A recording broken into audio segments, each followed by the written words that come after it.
Doktor, zəhərli zobun əlamətləri nədir?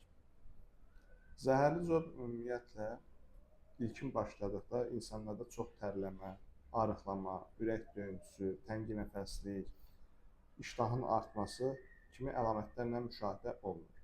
Proses getdikcə dərinləşir və dərinləşdikcə gözlərin bayıra doğru qabarması, dəraltı piy qatının yox olması, əsəbilik, yuxu pozulması kimi əlamətlər də qoşulmuş olur. Ürək döyüntülər həddindən artıq yüksəlir və insan getdikcə bir dəri bir sümük deyilən bir el arasında deyim var. Belə bir hala gəlmiş olur. Əgər zəhərli zob doğru müalicə olunarsa, bu əlamətlər hamısı müalicədən sonra keçir. Bəs zəhərli zob varsa, əməliyyat olunmalıdırmı? Zəhərli zobun 3 müalicə formatı var. Bunlardan birincisi antitiroid dərmanlarla müalicədir. İkinci radioaktiv yod müalicəsidir və ən son çarə cərrahi müalicədir.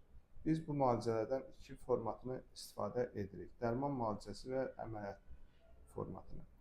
Dərman müalicəsi ilə əgər xəstə müalicə olunursa, dərman müalicəsi kəsildikdən sonra xəstəlik təkrarlanırsa və bu proses il ərzində 2 və 3 dəfə təkrar olunursa, demək ki, artıq müalicəyə tabe olmayan formatdır. Bu formatda yeganə çarə cərrahi müalicədir. Cərrahi müalicədən sonra bütün zəhərli zoblar %100 sağalır.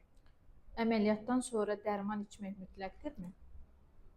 Fərq etməz, tiroid əməliyyatlarından sonra hansı diaqnozdan əməliyyat etmənizdən asılı olmayaraq, zəhərli zobdur, düyünlü zobdur və s.